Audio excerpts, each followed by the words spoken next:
Edmonton, we have Robert Requentina.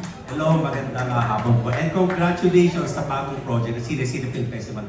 I want to direct my questions to our festival director, Mr. Ardeles. Sir, just looking at the trailer, no, talagang titillating itong film festival na ito. So, what is it that you hope to achieve in staging this film festival?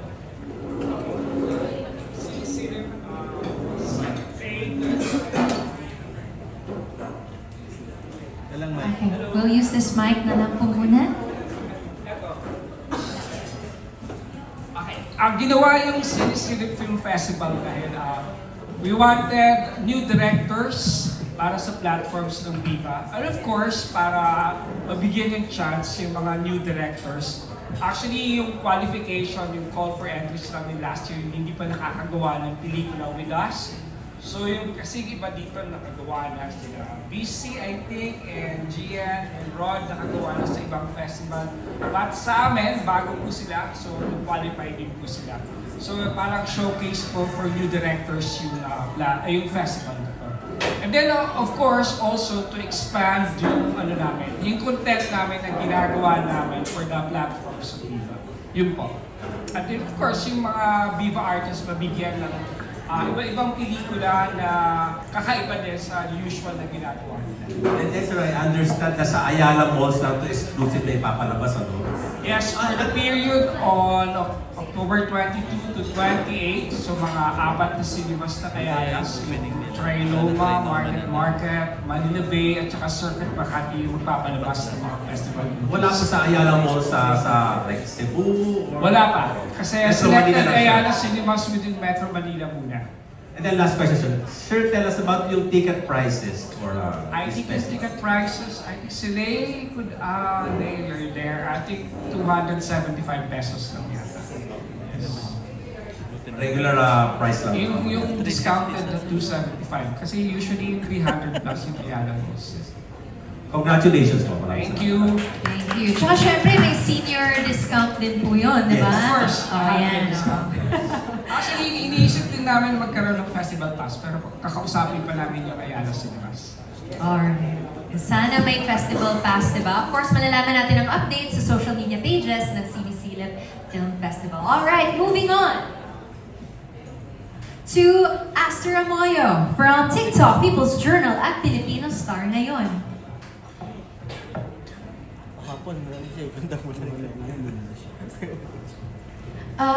Bukod kay Ronald, I'd like muna to direct may common question sa lahat ng mga competing directors. So, how does it feel? I mean, is it the very first time na nakasama kayo sa festival like this? I'm sorry, no, kasi hindi pa kami masyado familiar sa inyong lahat. And yet, can you tell us a little background about yourselves? Alright, simulan natin. Okay. Hello po, I'm Alpha Bon. I'm more known as a writer with comedy movies. So this is my second film. My latest project was Contrabita Academy. I'm the story and concept creator for that. Ako po si BC, last year finalist po ng Cinemalaya. So yung film ko is yung Gulay Lang Manong. So we won Audience Choice Award last year. Hello po, ako po si Pongs. Wala pa po akong first film. So first film ko to at First Festival. Pero nasa industry na ako since 2016 as script supervisor and assistant director for Direct Jason, Direct Carlo, Direct Dolly, Direct EC. Yun po. Ayun. Hello, ako po si Redina. Ako po ang filmmaker na, yung unang feature ko ay yung Mamay na Mother 2 na nag-debut sa Cinnamon Originals. 2018, doon po nanalo si Iya Mila bilang Best Actress. Ako din po ang creator ng Jack Den. And other than filmmaking, I am the national convener of Pride PH, yung organizers behind Love Laban, the annual Pride Festival. Ayun.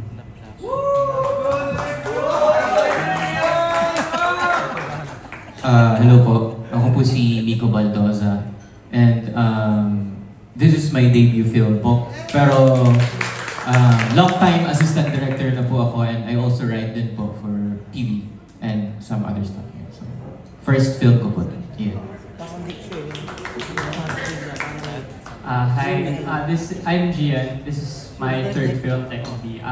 Similar to BC, the year before BC, Tether ako sa Cinemalaya, and then my second feature was a documentary. So, ayun. Pero gusto ko lang din briefly ma-acknowledge yung cast ko kasi yun nga, first time working with Viva, and sobrang galing ng in-offer ni Mika tsaka ni Aiko and Christy and Gold. So, it was really a happy experience for us. Hello po, ako po si Rans Añanuevo Carino. So, kilala ako sa name na Bunso. So, matagal na ako sa industry pero ito yung first time ko na magde-direct ng feature film. So, maraming salamat syempre sa writer namin. At nakagawa ko ng film para short film po to. Ito yung Benny na nagkaroon ng award sa international and local. So, ayun po. Maraming salamat po. Thank you. Of course, looking forward to all of you, making more movies sa industriya natin, lalo na sa Viva. This time naman kay sa ating festival director head, Ronald, paano ito nabuo?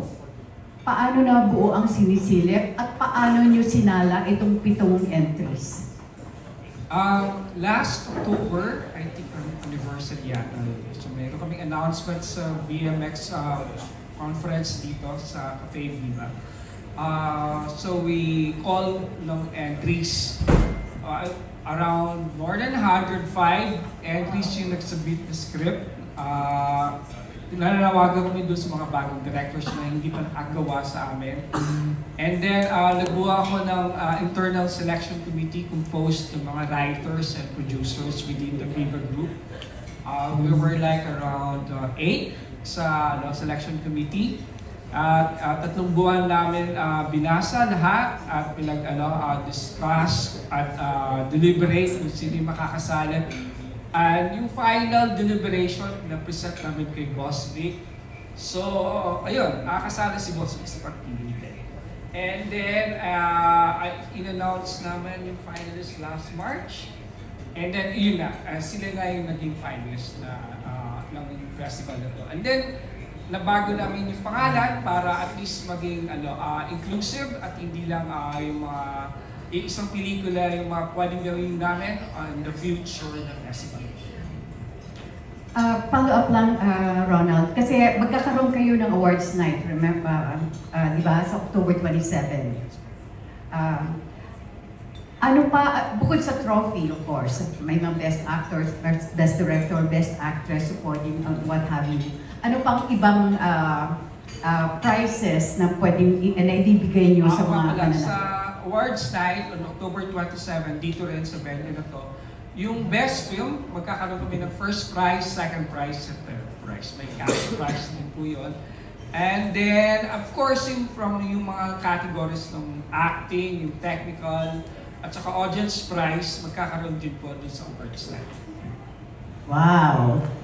Lastly, siguro magko-crossover lang ako sa members of the cast ng 7 entries. Anong pakiramdam nyo na this time, you are part of the festival, and most of you, I think, sa inyo makukuha yung best actress, best actor, best supporting actor, best supporting actress. So, anong pakiramdam? Kasi I think most of you, this is your first time mapasama sa isang festival.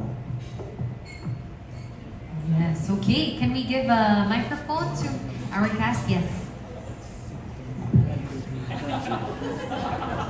Wala, nakita ako. I'm sorry. Sorry, hindi pala ako kita. Ayan. Excited. Halo-halo po yung pakiramdam. And ayun. Hindi ko at the first time may isa akong international film. Pero dito, syempre, kasama natin yung mga couple artists natin. Lalo na mostly Viva, I think. So, excited and kinakabahan din na na-challenge. Hello. Ayun, syempre, pagiging parte pa lang ng isang film festival, it's an honor already for me. Kasi it's my first time, ayan, and grateful ako kasi naging magaan katrabaho yung aming director, si Direk Gian, and of course the cast. Napakagaling, Gold Asiron, Christopher Young, of course, Aiko. And ayan, very surreal, but yeah, looking forward sa ating awards night. Go! Ayan, so it was an honor kasi halos lahat kami first time namin sumali. So, thankful kami. So, thank you so much.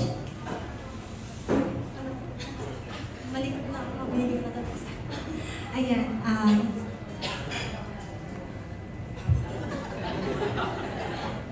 Siyempre, halos lahat first time natin. Kasi ito yung pinakaunang film festival ng Viva, di ba? So, sa akin naman, nakita ko po lahat ng mga trailer. Talagang kinakabahan talaga ako kung makukuha ba kami, magbe-best picture po ba kami.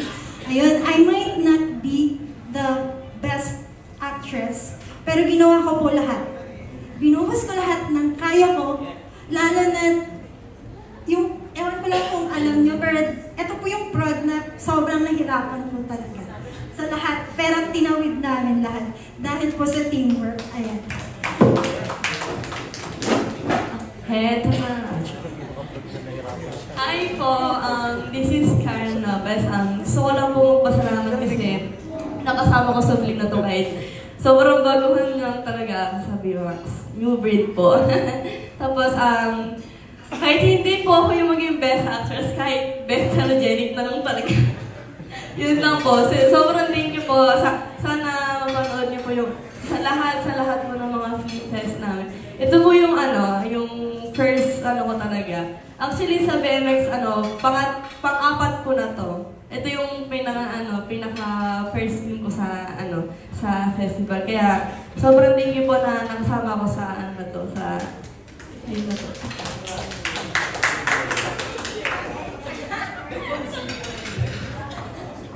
So, yun nga, minention na rin nung ni Bernice, Sky, and ni Karen yung mga sasabihin ko sana, pero like, I consider kasi every work, every project is a blessing. So, I'm really thankful na nakasama ko sa project ni Direk Rans, Direk Dunso, and sa story ni Sir Blue. So, alam mo yun, for me, kahit hindi kami manalo, natutuwa ako kasi kahit pa paano ma-share natin yung creativity mo as a writer, Sir Blue, kasi reading the script pa lang, sabi ko thankful ako na kinonsider niyo ako bilang lead actor dito sa Babae sa Butas. It's really an honor yun. So, thankful ako sa lahat. Alam niyo naman yun, sa mga pinagdaanan natin and sa mga nangyari sa taping, lahat yun.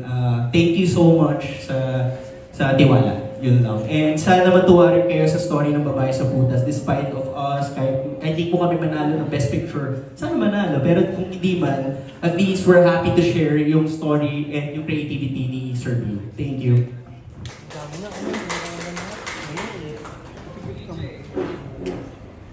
Hello po. Hello po. Sarang namin outfit. Hello po, ako po si EJ Halierina. Medyo matagal ko na pong ginagawa ito. Kung di niyo po alam, originally I'm from Going Bulilit, first batch.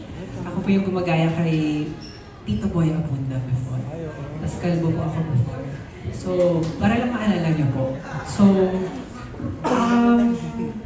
since matagal lang po ako, masaya lang po ako is to be working again with Sir Ronald, my very close friend, my director and writer, Rodina Singh.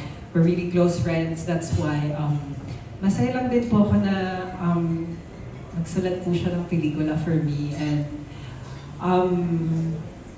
masaya po ako na meron kaming lalabas sa pelikula kasi like itong dream kay Rodina as a director is for her to have projects. And I'm really proud of her kasi alam kong binigay talaga niya lahat. And that energy na-feel namin kaming lahat while working. So, ayun po.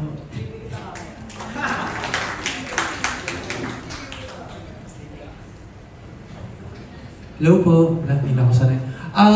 Ano ba? Ano mo sabihin ko? Naninibago po ako kasi hindi na ako sanay na ako yung sasalita. Normally, parang nasanay na ako na ako yung nag-host. So, di ko lang sabihin ko. I guess Viva will always hold a very special place in my career, in my heart.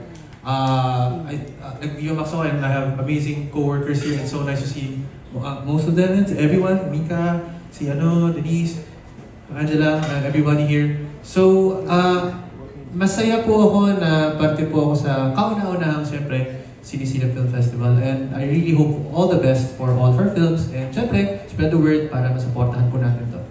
Thank you. Hello po sa inyong lahat. Again, thank you for joining us today. This isn't my first film festival, but it is my first erotic film festival. I mean, that's a new thing, diba? And honestly, I think it's such an honor.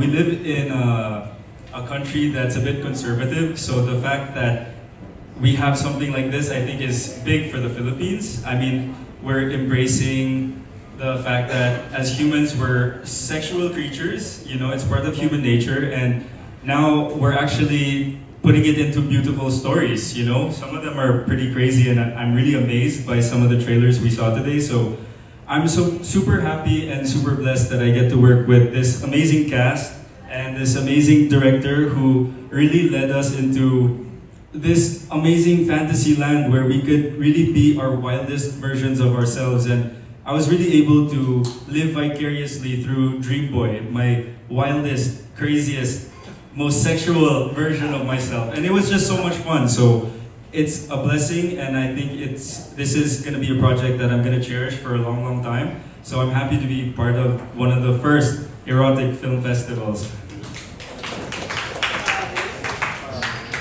Ayun, gaya ng kay Tony, actually marami naman akong ginawang films, but ito yung first time ko gagawa ng erotic.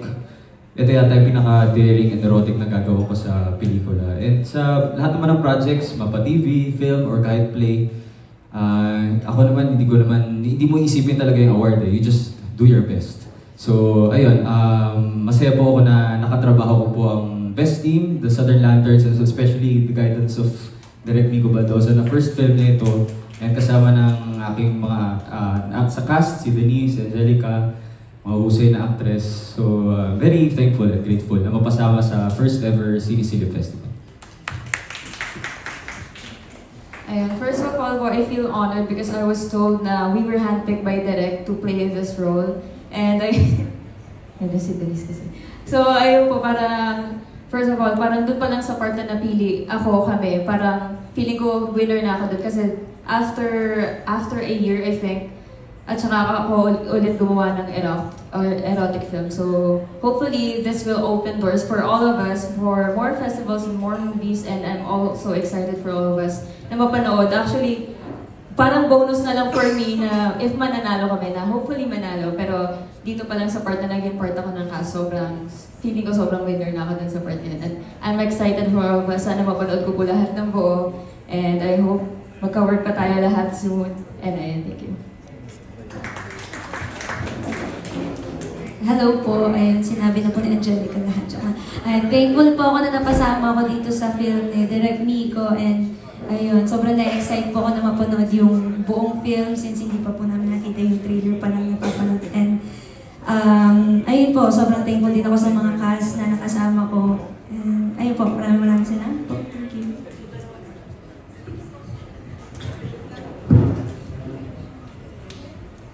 Hello po sa lahat. First of all, I'm very grateful po dito sa opportunity na makasama sa first erotic film fest ng Viva. And again, katulad ng sabi ni Angelica, bonus na lang din talaga sa akin yung mga awards kasi for me, one of my dreams talaga yung storyline nung amin. Very rom-com comedy talaga. So dun pa lang po talagang for me, sobrang grateful na ako and happy ako sa naka-work ko sila Albi again na sobrang dedicated din sa work yun. Thank you po. Ayan, hello po sa lahat. Once again, I'm Angela Morena from Pagdaong. I feel very happy and excited sa nangyayari sa Viva Max kasi it's the first time na magkaroon ng Sinisilip Festival. Congratulations, Sir Ronan, and of course, Viva, kasi meron tayong ganito. Right? Kaya sobrang grateful ako kasi naging part ako.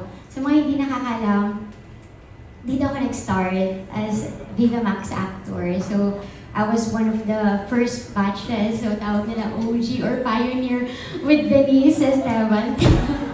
Yes, congrats. I'm so proud of you then. Kaya, masayang-masaya ako na naging part po ako, especially pagdaong. Sobrang na-appreciate ko yung writing.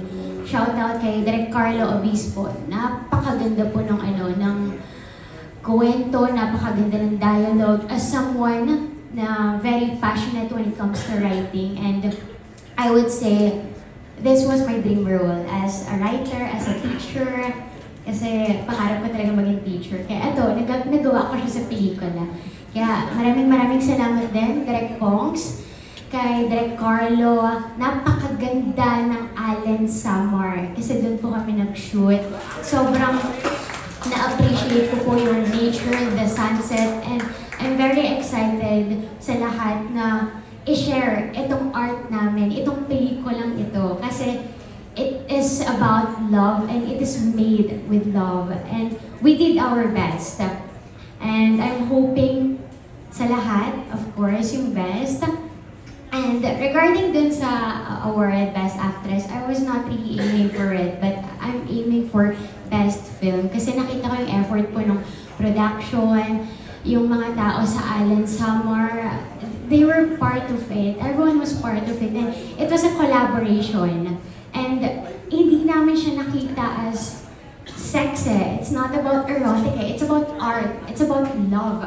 Kaya I'm very excited po sa ating Cinesilip Festival.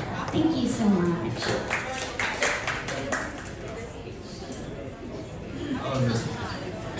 Hi, good afternoon po sa inyong lahat. Ako si Chester Tesha. About the, maraming salamat po si Ronald, and maraming salamat kay Direk Pongs kasi kinast niya ako dito sa project na to, and na-appreciate ko yung mga katrabaho ko, si Miss Angela, si Astrid, at si Ashley.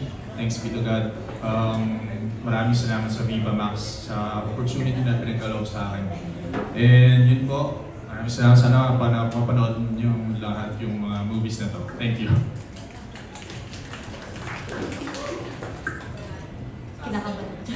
So hello po sa mga hindi po nakakakilala sa akin. I'm Ashley Lopez, and bago lang po ako sa BMX. This year lang po ako, and sobrang thankful po na napasama po ako dito. First ever BMX Film Fest. Matagal ko na po talagang pangarap mapasama sa ganito. So thank you po sa Viva. Direk Pongs, sobrang thankful po ako na napunta ako kay Direk Pongs kasi ang dami kong natutunan sa'yo pagdating sa pag-arte. And sobrang ganda po talaga na Allen Samar, kaya abangan niyo po to. And lastly, sana po supportahan nyo ang BMX Film Fest kasi dito po talaga ma-showcase ang talent ng mga Viva Max artists na hindi lang po basta kami nag-ubad, kundi meron din po kami pagdating sa pag-arte. Thank you po! Wow! Congratulations sa inyo. Actually, ako meron akong mga wild guess kung sinong best actor, best actress. Pero hindi ko na muna sasabihin. Ay, meron pa pala. Sorry. Sige, go ahead. Ayan po, actually okay lang po kasi nasabi na po lahat. Joke lang po. Ayan po, kami po yung sa entry ng Salikmeta, directed by BC Amparado.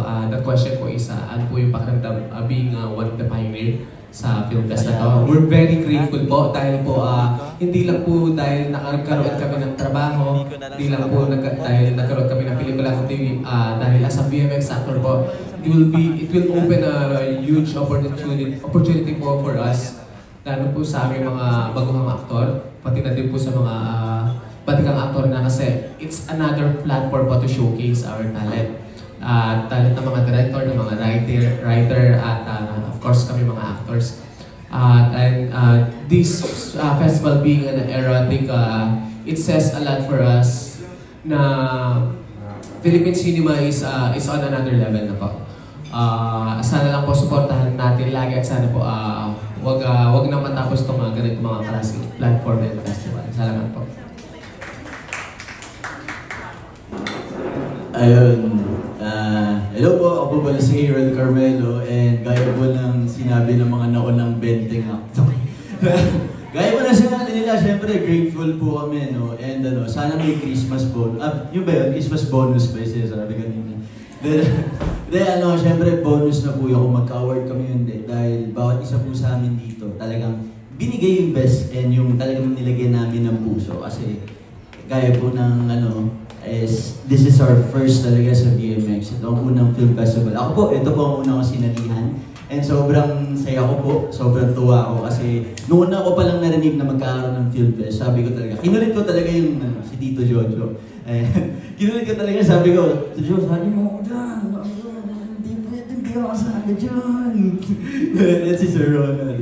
And thank you rin, of course, kila VJ and sa prod nila for picking me, handpicking me. Dahil talagang binigyan nila ako ng chance para i-showcase yung craft ko, no? Hindi po yung keso, yung acting craft ko. Opo. And ayun, saka sana po masuportahan nyo yung palabas namin dahil sobrang layo po nito sa lahat ng role na pinortray ko in VMX Films and in other platforms as well. Kasi talagang sobrang baliktad nang makikita niyo ditong klaseng Little Carmen. Baliktad talaga, promise. Kaya, hindi lang yun. Nga pala, shoutout nga pala kay Direk BC Alvarado. And of course, kay Direk Jason Polak. Samahan na nagsulat nitong aming piece. And pagka napanood niyo po, isa lang po masasabi niyo na meron pala talagang ganong klaseng mga nangyayari sa totoong buhay. Totoong buhay nga ba? Ayan, dapat malaman niyo kung totoo ba yan. Thank you po, thank you.